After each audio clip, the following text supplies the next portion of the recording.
El 3 de diciembre de 2001 empezó el principio del fin para la fugaz y malograda presidencia de Fernando de la Rúa. Ese día, el 3 de diciembre, el entonces ministro de Economía Domingo Felipe Cavallo anunció la restricción de los plazos fijos, cuentas corrientes y cajas de ahorro. La plata se quedó acorralada. Nació otro invento argentino, el corralito. Y en San Juan el ministro de Economía era Ricardo Ortiz, que está aquí con nosotros. Bienvenido, Ricardo. Buenas tardes, Daniel. Gracias por invitarme. Sí, era el ministro de Economía, que había asumido el 24 de agosto con 100 millones de dólares de deuda y 10.000 dólares en la caja. Ese 3 de diciembre yo estaba en Buenos Aires, había ido a gestionar fondos porque San Juan tenía cedida el 80% de la coparticipación, sabemos lo que pasaba, aquí no se cobraba a nadie. Entonces cuando me entero, me acuerdo que estaba con Miguel Pese, que era hoy presidente del Banco Central, pero en ese momento era el secretario de Hacienda que tenía... De Nación. No, era secretario de Hacienda de la ciudad de Buenos Aires. Ajá. Con Ibarra, que después fue destituido por el famoso caso de Cromañón. Sí, Aníbal Ibarra. Pero Aníbal Ibarra, que era ex fiscal, era el primer jefe de la Ciudad Autónoma de Buenos Aires. El secretario de Hacienda era él.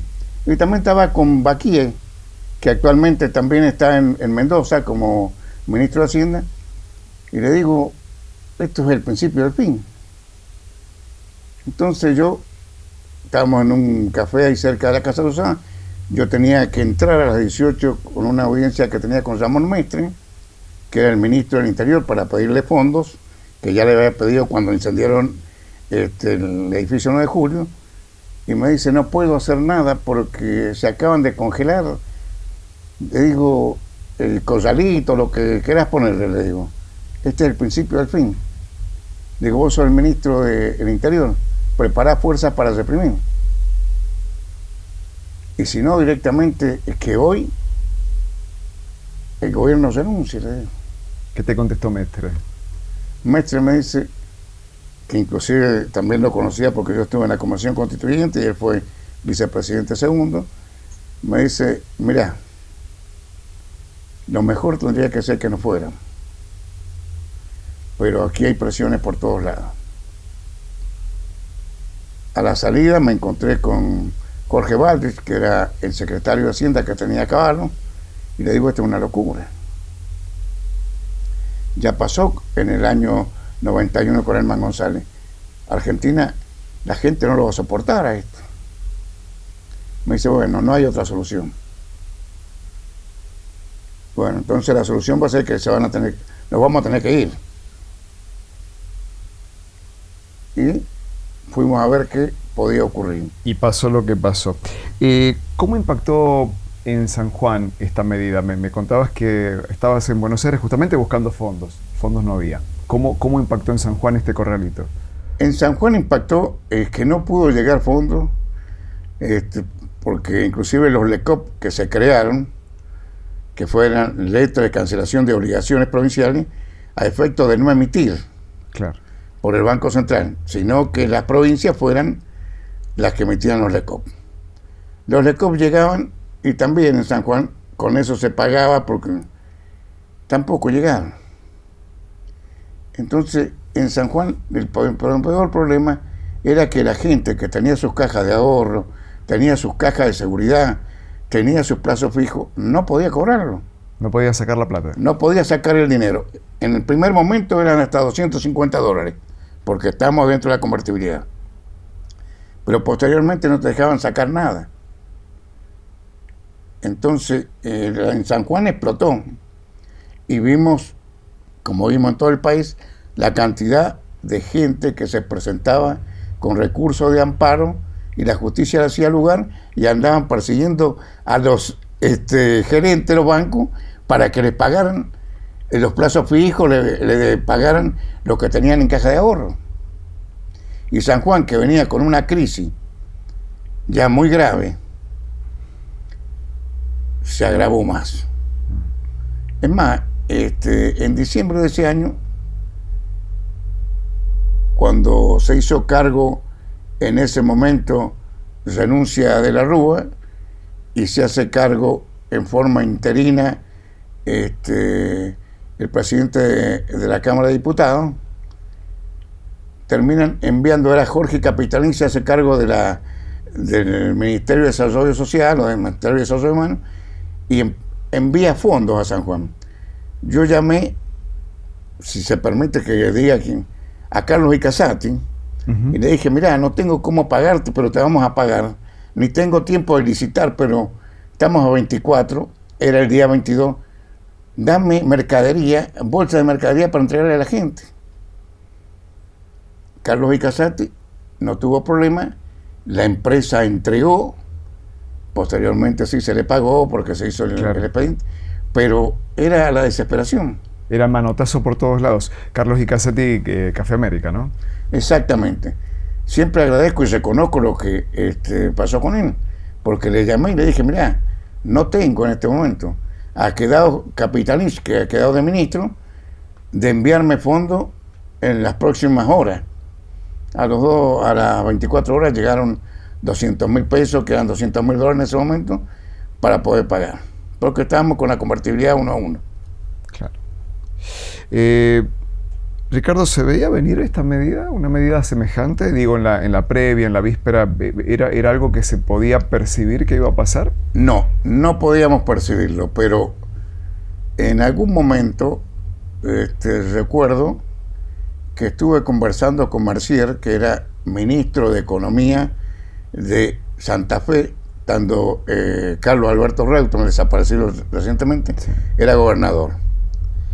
Y estaba ministro de la provincia de Santa Cruz, donde era gobernador Néstor Carlos Kirchner, estaba de ministro Julio De Vido.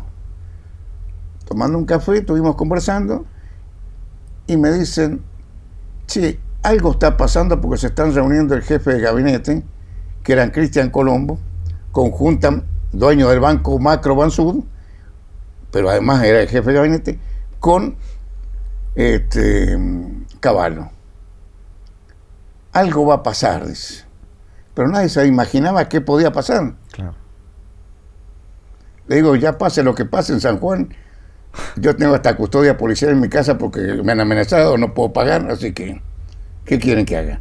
Yo he escuchado, están hablando de un montón de situaciones que se pueden dar. Le llamé inclusive a Ramón Mestre y le digo, Ramón, ¿qué sabes de esto? Mira, algo va a pasar, pero no sé qué es lo que. El mismo ministro del Interior no sabía que podía pasar. Se estaban reuniendo ahí seguramente a metros el jefe de gabinete y el ministro de Economía, y el ministro del Interior no sabía. No sabía. ¿O no te quiso decir? No, es que él no sabía, porque a él lo sorprende.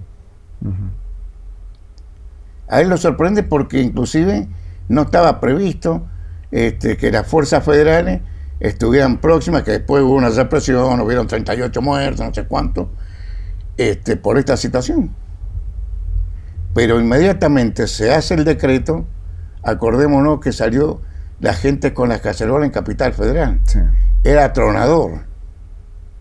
Vos estuviste ahí, obviamente. Sí, es más, no podía salir del hotel.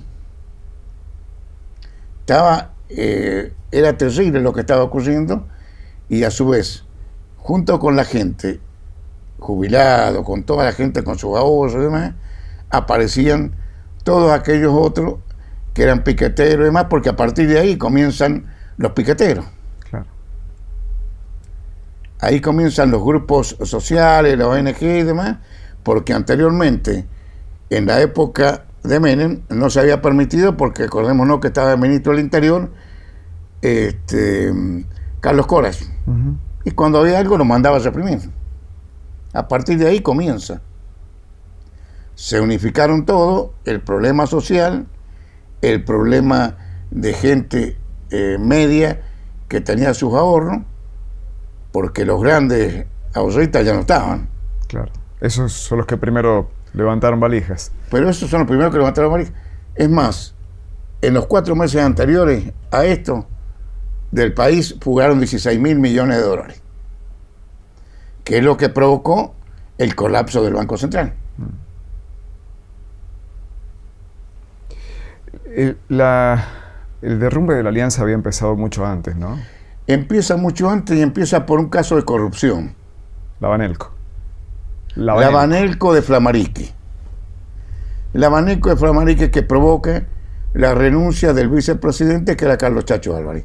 A partir de ahí comienza el grave problema de la alianza. Porque como estudiamos la historia, todos los grandes proyectos se caen por un problema de corrupción. Así se cayó el nazismo, se cayó el Imperio Otomano, cayó todo.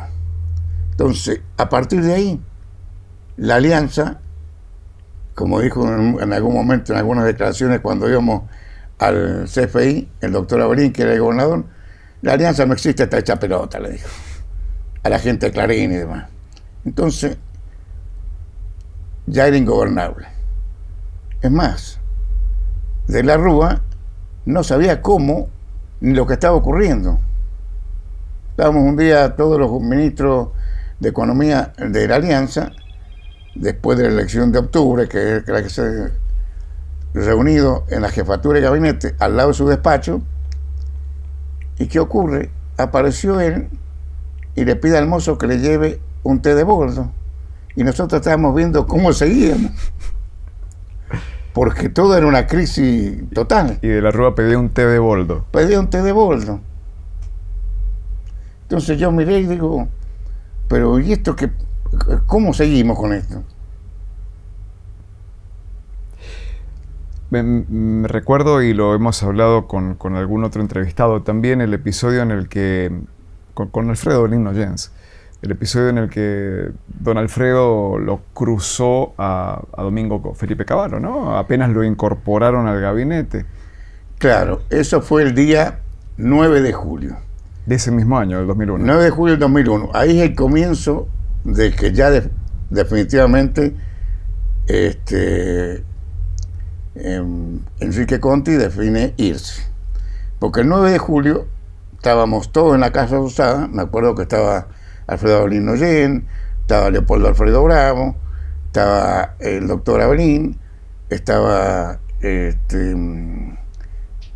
alguien más en este momento, y yo, que era jefe asesor en ese momento. Uh-huh. Y entonces Cavallo pide permiso para irse porque el día anterior se había casado su hija. Fue el 9 de julio a las 13 horas, que 13:30. Uh-huh. Y le dice, váyase, delincuente, usted es el capo de la mafia, váyase de aquí. Jorge Baldrich, que era el secretario de Hacienda, estábamos allá, y hablé con él y me dice, aquí se terminó, ustedes no reciben un peso más. Dicho y hecho. Había un préstamo acordado desde el mes de enero que había gestionado Conti con Tocino y con el resto de los funcionarios, por el cual teníamos financiamiento para todo el 2001 por la necesidad de financiamiento que tenía de pagar deuda. Ahí ya está, listo. No hubo más. Luego no hubo más gobierno tampoco, ¿no? Digo, el gobierno de la Alianza a nivel nacional terminaba de implosionar en diciembre. Vamos a seguir hablando, sí. Ricardo, haciendo memoria del corralito que cambió la historia del país. Ya volvemos.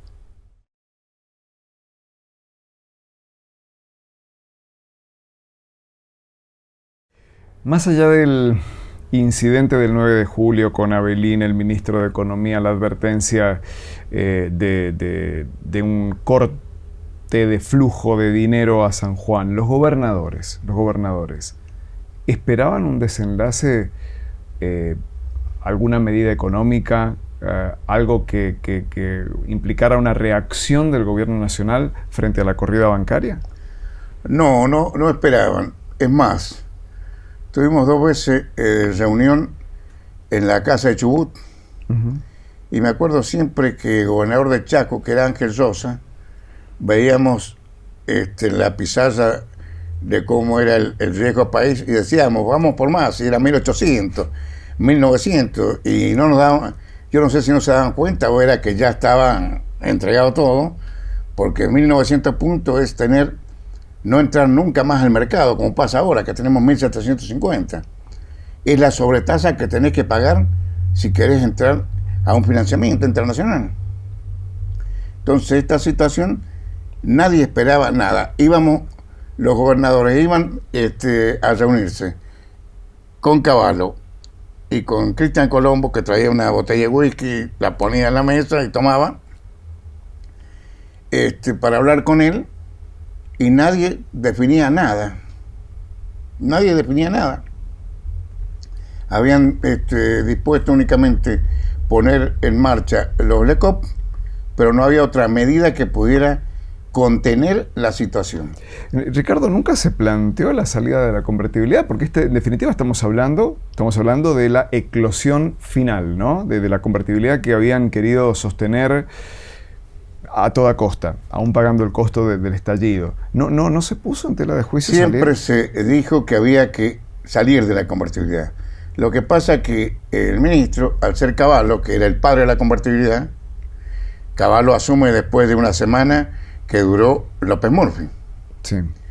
Entonces, él es el que se imponía de que no había que salir de la convertibilidad. Era necesario salir de la convertibilidad para poder conseguir flujos de fondos dentro del país, que es lo que hizo Alberto Rodríguez Sá y que posteriormente aprovechó. Fue un ajuste brutal, fue casi el 400% de ajuste, se llegó a pagar 4 pesos por dólar cuando era 1 a 1, que es lo que aprovecha después Eduardo Duhalde. Claro. Y durante 2 años, o 1 año y medio que estuvo Eduardo Duhalde, y posteriormente él lo aprovecha Néstor Carlos Kirchner, juntamente con el ministro, que era Roberto Labaña, hasta el 2005, con que comienzan a negociar en Dubái la deuda argentina. La deuda argentina en ese momento era 100.000 millones de dólares. Mencionaste recién a Enrique Conti porque tu entrada al Ministerio de Economía vino a posteriori de la renuncia de Enrique Conti. Le preguntamos a Enrique Conti dónde estaba cuando escuchó el anuncio del corralito bancario. ¿Lo querés escuchar? Sí. Vale. Cuando Cavallo aplica las restricciones que conocimos comúnmente como corralito y corralón, que fue no permitirle a la gente poder extraer los fondos que genuinamente había depositado en los bancos, yo había renunciado al Ministerio de Economía del gobierno del doctor Alfredo Avelín y estaba en mi estudio particular fuera de toda gestión pública. Casi que lo dice con alivio, ¿no? Casi que lo dice con alivio, digo. Yo no estaba fuera de la gestión pública. Sí, es que es la realidad. Cuando él renuncia el 26 de agosto, día sábado, el día 25, sabían que iba a venir un recorte del 13% de los sueldos, porque se venía dando en la Nación. El doctor Avelín no lo iba a aceptar. Hubo una manifestación al edificio 9 de julio donde hubo una gran represión. Al otro día, sábado en la mañana, va Enrique Conti, Leopoldo Alfredo Bravo, entonces hay una reunión y le dice el proyecto para seguir. El recorte, demás. El doctor Avelín dijo, yo no he venido aquí a recortarle el sueldo a nadie, no vamos a recortar. Entonces le dijo Conti, en ese caso renuncio. Y se levantó y se renunció. También renunció Leopoldo Bravo porque él dijo que si renunciaba Conti tenía que renunciar él. Claro. Entonces renunció Bravo, Leopoldo Alfredo Bravo, el Polo. Ese día... Bravo que era diputado, ¿no? Diputado provincial. Sí. En ese momento, ese día sábado, se terminaba la presentación de planillas para las elecciones que había en octubre. Uh-huh. Y ya como se había abierto lo que era la alianza, se había pensado en que Nancy Avelín de Ginestar fuera candidata a senadora y el primer candidato a diputado nacional iba a ser yo. Uh-huh. Eso fue hasta las 5 de la tarde, que inclusive firmé como candidato a diputado nacional. A las 5 de la tarde me dicen que voy a ser el ministro de Economía. ¿Quién te dijo? ¿Quién te llamó? Me llama el doctor Avelín, porque yo le había dicho, yo le había asesorado y le había dicho, mire, puede ser Gilberto Marata, puede ser Eduardo Bariñas, que era ministro, ¿eh? Al final él me llama a las 5 de la tarde y me dice, mira, vas a ser vos el ministro de Economía. ¿Y cómo te cayó la noticia? Y le digo, pero vas a ser vos el ministro de Economía. Había una reunión en la casa del doctor Gualdino Acosta, en la calle Mendoza, donde estaba para ver si se arreglaba el tema. Entonces, Eduardo Bustelo y el doctor Gualdino Acosta me dicen, agarra, ser ministro de Economía. Desde la política vamos a manejar la economía. Le digo, desde la política no podemos fabricar plata. El problema es que aquí no hay plata. He hablado recién con el tesorero general de la provincia y tenemos 100 millones de dólares de deuda y 10.000 dólares en la caja. Porque debemos el mes de junio, debemos el aguinaldo, debemos el mes de julio y vamos a deber el mes de agosto. Me volvieron a llamar a las 7 de la tarde y me dice, va a ser el ministro de Economía. Bueno, le digo, no hay problema, voy a ir, total. Ya está jugado, voy a ir. Sepa que esto no tiene retorno, aquí no hay cómo fabricar dinero, no hay nada. Y tenemos un grave problema con Caballo. Claro. Sí, pero no hay problema, dice, hacete cargo. Digo, bueno, déjeme por lo menos hasta el martes. Del sábado hasta el martes, para ir viendo. Fui y le pedí a los funcionarios que estaban con Conti que se quedaran. Se quedó, me acuerdo, Tocino, otros renunciaron, se quedó el representante por el Estado en el Banco San Juan, que es el doctor Arancibia. Miguel Arancibia. Miguel Arancibia, pero los demás no se quedaron. Y bueno, asumí como ministro de Economía para ver cómo podía seguir. Porque todos hablaban de que la economía tenía que estar subordinada a la política. Y la política, podemos hacer muchas cosas, como se está haciendo ahora. Pero el problema es que, ¿dónde aparece el dinero? Es política, no magia. La política puede ser de una forma para tratar de coordinar, tratar de ordenar, tratar de llevar por lo menos en la forma macroeconómica, cómo vas a manejar el futuro. Pero si no hay inversión, si no hay producción, si no hay crecimiento económico, todo lo que hagas, por más que vos lo disfraces, por más que hagas un relato, no tiene, al final te das cuenta que todo termina con el relato. Ricardo, ¿qué medidas adoptaron en la provincia, consumado el corralito, que vino a agravar toda esta situación previa que ya era muy delicada, porque el corralito cayó en San Juan después de esta cesación de pagos y demás? ¿Qué medidas tomaron para contener el estallido que era inminente, ¿no? para diciembre del 2001? Claro, yo lo único que atiné era llevarle a la gente a los más vulnerables, por lo menos para que pudieran pasar el 24 y 31. Tratar de conseguir dinero para pagar de la obra social para que no cortaran los servicios. Y a su vez, me acuerdo que los días jueves yo decía, mañana vamos a depositar, o el sábado vamos a depositar los LECOP, y se azotaba a la gente, los empleos públicos, en los que eran los cajeros, para poder cobrar el 25% del sueldo de hace 4 meses atrás. En LECOP. En LECOP. ¿Por qué? Porque la provincia, Jorge Escobar, cuando entrega a la provincia el 10 de diciembre del 99, dice, ahí les he dejado el dinero para que paguen los sueldos de diciembre, el aguinaldo. Lo que no terminó de decir nunca era que había pedido 70 millones de pesos, pero en vez de hacerlos en dólares, que la tasa era menor, lo había hecho en pesos, junto con la doctora Nerida Martín, en el Banco Galicia. Con lo cual se había cedido el 77% del total de la coparticipación.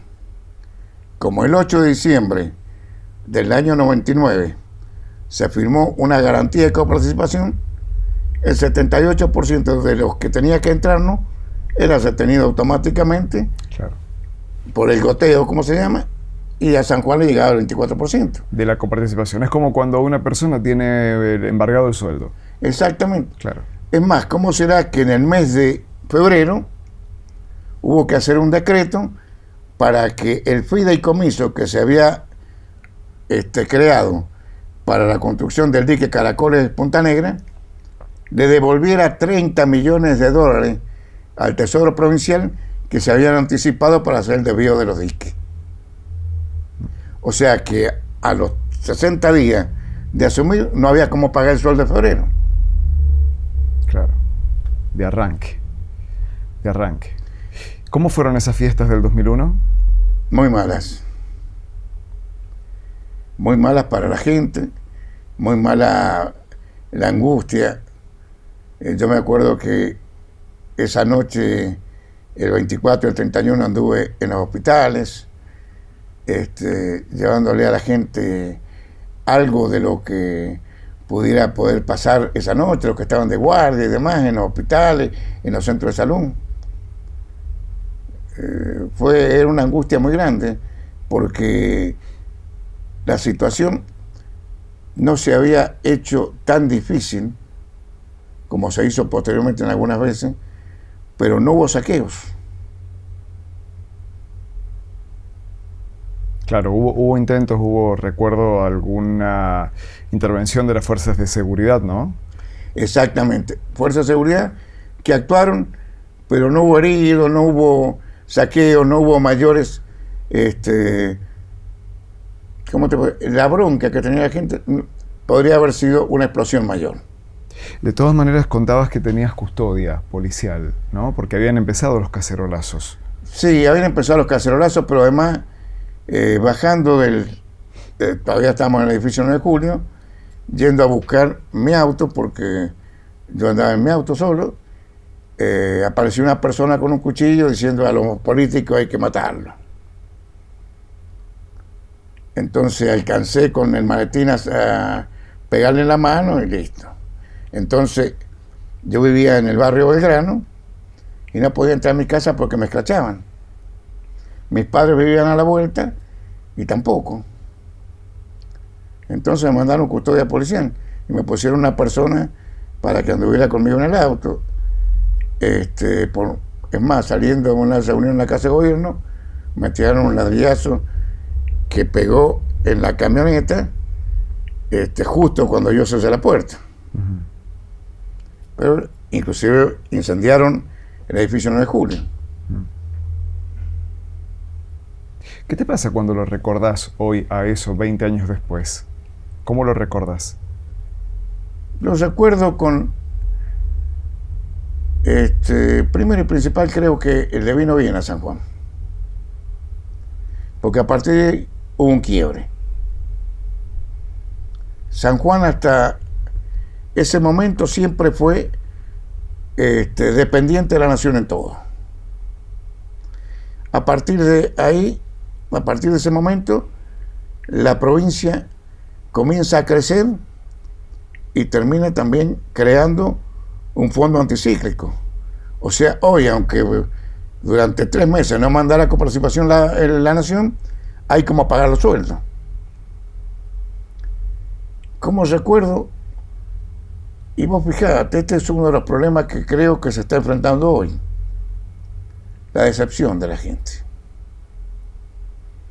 La Alianza llegó con una idea, una esperanza de la gente, y se decepcionó. Porque la gente, el disjuicio político, y la gente no fue a gritarle, a decirle cosas al doctor Abril. La gente se decepcionó. Y yo le decía, mire jefe, el problema es que hemos decepcionado a la gente. Hemos llegado con una auréola que le íbamos a solucionar y no se solucionó. También hubo monopraxia económica, porque tienes que recordar que la legislatura nos autorizó a cambiar el perfil de la deuda con 400 millones de dólares del bono que se fue a vender a Estados Unidos y a Inglaterra justo cuando explotó la crisis. Si se hubiera hecho anteriormente, posiblemente San Juan hoy sería otra cosa. Pero... Claro, se esperó demasiado. Vamos a seguir hablando con Ricardo Ortiz en este aniversario, en estos 20 años del Corralito Bancario.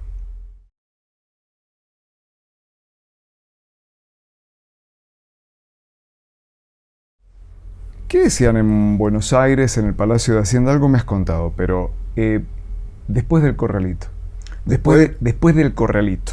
Y después de lo que fue la caída de Cavallo, ¿no? ¿Qué decían en Buenos Aires? En Buenos Aires, ¿qué se decía? Después de la caída de Cavallo, después que se toma la determinación de la renuncia de la Rúa, y que en una semana hubieron 5 presidentes, sí, hasta que asume Rodríguez Sá. Yo me acuerdo que hablé con el gobernador Rodríguez Sá, que inclusive anteriormente había estado en San Luis en una reunión del Banco Mundial, porque ponían a San Luis como ejemplo de Argentina. Modelo, sí. Modelo. Entonces me dice, voy a declarar el default, porque es la única forma de salir. Le digo, ¿va a asumir la presidencia? Porque se había acordado por la ley de acefalía. Me dice, sí.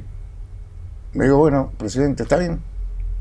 De esta forma podremos conseguir algunos fondos para llevar a las provincias. Vamos a declarar el default. Y declaró el default. Desgraciadamente en el medio hubo el problema con Eduardo Duhalde, que tuvo que renunciar. Pero ¿qué es lo que se hablaba en Buenos Aires? Y en Buenos Aires el problema era tremendo. Inclusive veíamos cómo se incendiaban las puertas del Congreso. La gente tenía una bronca que se fue, vayan todos.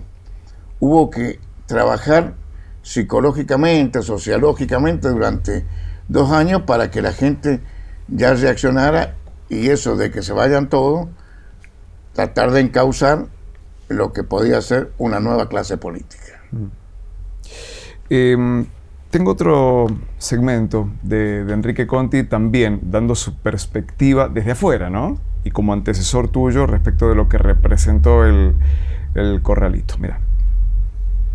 Personalmente, yo no tuve un impacto porque no tenía plazos fijos. Ya lo había vivido más de 10 años antes, cuando en el gobierno de Menem se produce la hiperinflación y el ministro de Economía era Herman González, y en ese momento todos los que teníamos depositados plazos fijos nos convirtieron esos plazos fijos, que eran fondos de corto plazo, y nos dieron un bono que fue el Bonex 89 a cobrar a 10 años, desde el año 89 hasta el año 99. Desde ahí, desde el año 89 en adelante, jamás volví a tener plazos fijos, cualquiera fuera el gobierno hasta la actualidad. Y bueno, eso da la pauta de que la economía está basada en la confianza, y no hay otra manera de poder llevar adelante un plan si la gente no cree. La confianza, ¿no? La confianza rota. Lo que pasa es que si no hay confianza, ¿qué es lo que va a pasar, sea cual fuere el resultado el próximo domingo? Si no existe confianza, si la dirigencia política, después de 38 años de vuelta a la democracia, con la 20ª elección que va a tener el próximo domingo, no se da cuenta que tiene que acordar tanto oficialismo como oposición y mostrar cuál es la macroeconomía, el proyecto macroeconómico que va a tener este país para salir adelante, creo que la situación va a seguir siendo que nadie cree, porque todos estamos hablando de las inversiones que van a venir. Pero las inversiones que van a venir no hay ninguna segura hasta que el gobierno nacional y la oposición no se sienten junto con los empresarios y con todo y firmen un acuerdo, como fue el Acuerdo San Juan, en donde digan, mire, este es el rumbo que vamos a tener hasta el 2030. Los españoles lo hicieron con el Pacto de la Moncloa. Acá esto de ir a las ultras no va. Ricardo, ¿cómo impactó en el sector privado el corralito? Hablabas recién de un empresario muy importante, supermercadista en la provincia, pero al faltar liquidez, al acorralarse los depósitos de todo tipo, eso también impactó en la cadena de pagos de todo el país, ¿no? ¿Qué pasó en San Juan? Y en San Juan, es más, quise en algún momento crear un bono, que era el bono Huarpe, que me autorizó la Cámara, que al final no se pudo hacer porque la provincia no tenía cómo pagar a la Casa de la Moneda que nos emitiera ese... La imprenta no podían pagar. No podíamos pagar la imprenta. Entonces, lo que pasa es que vos ibas con la tarjeta de crédito, pagabas, pero al final el comerciante no recibía el dinero. Y el comerciante hacía el cheque y tampoco recibía el dinero el fabricante. Claro. En San Juan estaba quebrado. Es más, en San Juan, yo le llamaba a la gente de Energía de San Juan y le decía, no corten, por favor, porque no hay de dónde sacar para pagar. No le corten a la gente la luz. Y me decían, bueno, pero ¿y cómo pagamos nosotros la camisa? Y bueno, buscamos la forma de hacer algún decreto, una ley provincial que no se pudo hacer, porque tenía que ser ley nacional, declarando la emergencia. Claro. Pero en San Juan impactó de tal forma de que toda la cadena de pago y una gran cantidad de empresas y comercios que quebraron. Claro. Que quebraron porque no pudieron subsistir. Esta es la situación que se vivió y que fue hace 20 años, y a partir de ahí, cuando hoy veo que hay provincias que están endeudadas, como Buenos Aires y varias más, que deben 3 meses de sueldo, cuando veo que San Juan está al día, que San Juan tiene 3 grillas salariales, que San Juan está, no es Suiza, pero está muy cerca de ser un ejemplo, lo ponen, inclusive cuando veo medios nacionales, diciendo cómo se maneja la economía de San Juan, que está saneada, y hay otros lugares donde tienen también riquezas naturales, no está saneada.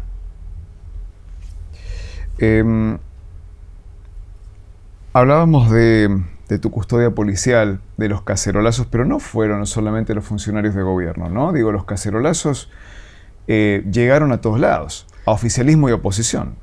Sí, inclusive a todo. A todos fueron, me acuerdo que también fueron a la casa de desaparecido Daniel Kohl, que era fue intendente de la capital anteriormente.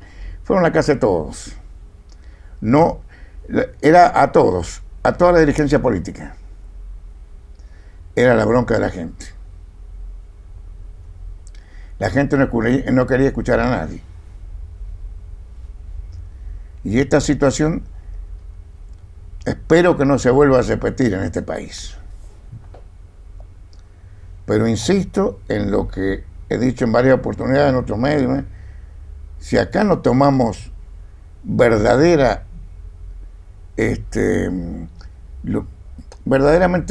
vemos cuál es la situación.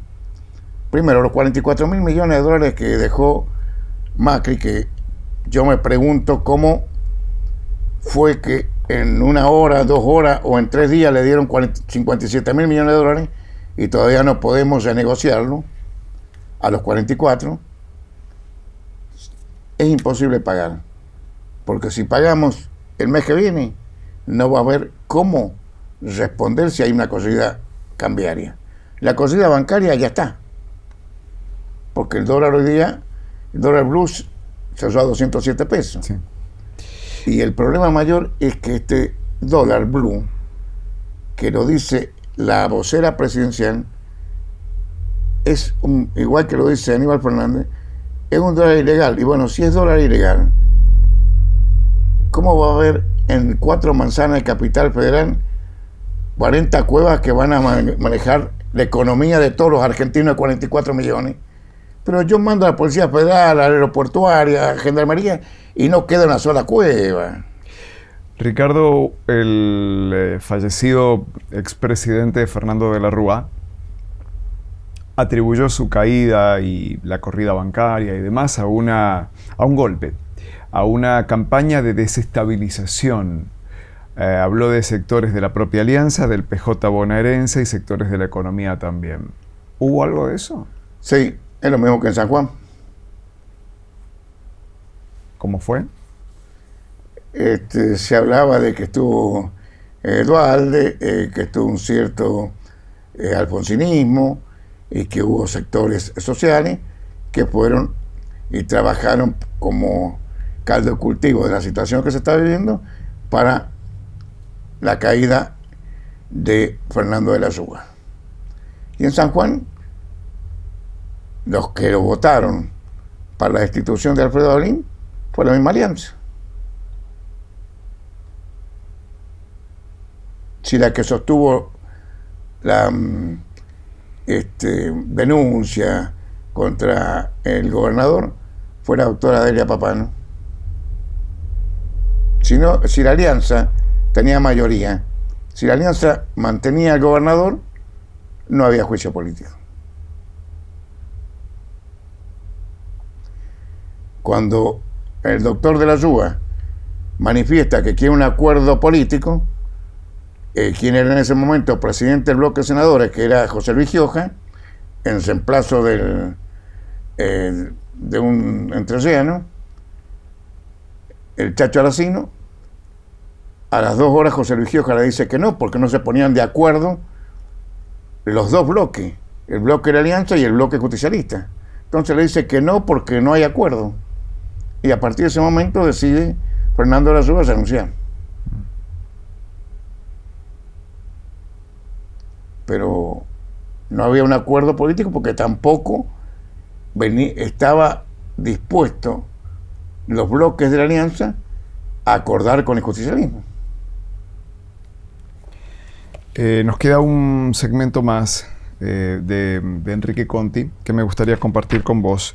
Le hicimos la pregunta que también te la vamos a hacer a vos. Si, visto la distancia, Cavallo tenía alguna otra posibilidad más que ir al corralito de los depósitos. Esto contesta Conti. A la distancia le puedo decir que Cavallo no podía hacer otra cosa porque primero se habían cerrado los mercados externos para obtener crédito, se habían cerrado los mercados internos porque nadie quería comprar bonos argentinos. No sé si estas dos frases nos llevan a la actualidad.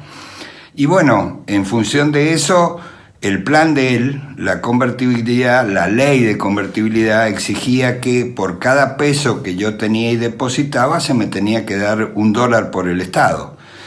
Y como ahora, el Banco Central había usado los dólares que tenía acumulado el Estado, pero también usó fondos de terceros, es decir, fondos privados, para enjugar las corridas y para hacer frente a la deuda cuando llegó el momento en que Cavallo no pudo pagar, y bueno, cerró la posibilidad de la extracción en los bancos porque la gente exigía lo que la ley decía, es decir, por peso que yo deposité era $1 y los dólares no existían. Si uno mira desde ahí, aquella época hasta ahora, Duhalde, el que depositó dólares, cobrará dólares y no existió. Los gobiernos de los Kirchner, el gobierno de Macri y el actual gobierno, si no hay confianza, la gente no responde, es decir, tiene desconfianza, no quiere depositar sus recursos, va a un recurso. Dice Conti que era la única salida viable. Y es que no había otra, porque no había cómo pagar. Entonces, si ponía el corralito y le decía a la gente, mire, puede utilizar, te decía en ese momento, la tarjeta de débito, lo que sea, pero no, al final no había circulante, porque todo estaba circulando nada más que en el sistema bancario, pero era ficticio, porque era como si ahora dijéramos que el Bitcoin, como si dijéramos ahora que la billetera virtual. No existía el efectivo físico, como no existía en San Juan para poder pagar a nadie. Entonces, no tenía otra salida. Y porque cuando hubo que pagar, cuando hubo la corrida bancaria, porque una cosa es la corrida cambiaria, en donde se sube el precio del dólar, Pero la cosilla bancaria es cuando van a un banco y todos los vencimientos que están en ese día te están pidiendo que le pagues. Hoy los bancos, en su mayor parte, ¿sabes lo que tienen? LELIQ. Y tendrán que decir al Banco Central, miren, mándenme el dinero. La diferencia está que en ese momento era un peso, un dólar. Y hoy el que está en peso le tendrán que dar peso y el que está en dólares le tendrán que dar en dólares. Pero hay que ver cuánto es lo que tiene el Banco Central, si tiene que responder una cosilla bancaria para poder hacerlo. Entonces, a pesar de aquella conversación que tuviste con Mestre, en la que le dijiste que después del corralito no había nada más que hacer, justificás la medida, entendés que no había otra alternativa. Creo que se podría haber buscado alguna otra solución, porque en esta situación hubo mucha gente que se benefició con el corralito, porque empezaron a hacer transferencias offshore a Uruguay, porque otros que se enteraron sacaron sus plazos fijos. O sea, se dejó una semana hasta que se tomó la determinación para que los amigos del poder hicieran los grandes negocios. Si hubiera utilizado un shock y posiblemente hubiera tenido otra la situación. La última pregunta, Ricardo, es, ¿y si esto no hubiera pasado? ¿Dónde estaríamos hoy? ¿Dónde estaríamos hoy? Si esto no hubiera pasado. Es que si no hubiera pasado lo del 2001, es porque el país andaría muy bien. Hubiera andado muy bien. Y hubiera seguido creciendo. Y hoy tendríamos posiblemente un país modelo, que no lo tenemos. Y porque cada 10 años, cada 8 años, la Argentina vuelve a tener una crisis económica que termina siendo una crisis económica y social. Hoy es una crisis económica y social. Si le pagamos al fondo, si no le pagamos, si les damos el plan trabajar, no les damos el plan trabajar, ¿cómo hacemos para que reactivar el aparato productivo en general? Ricardo, muchas gracias. No, gracias a vos. Y bueno, el domingo esperaremos a ver qué pasa. Bien. Y te quiero hacer un comentario porque por ahí hay gente que se equivoca y me dice quiero aclarar lo siguiente. Yo en el 2004 por diferencia me fui de la Cruzada Renovadora. Yo en el 2005 me afilié al justicialismo. No he ocupado cargo público, no he ocupado cargo partidario, nada. Soy simplemente un afiliado y un militante del justicialismo. Eso es todo. Porque hay gente que tiene dudas. No, yo estoy afiliado, figuro en los padrones, no tengo problema. Con el doctor Abril no tuve problema, pero tuve problema con otra gente del partido y bueno, ellos piensan de una forma y otra de forma distinta. Muchas gracias.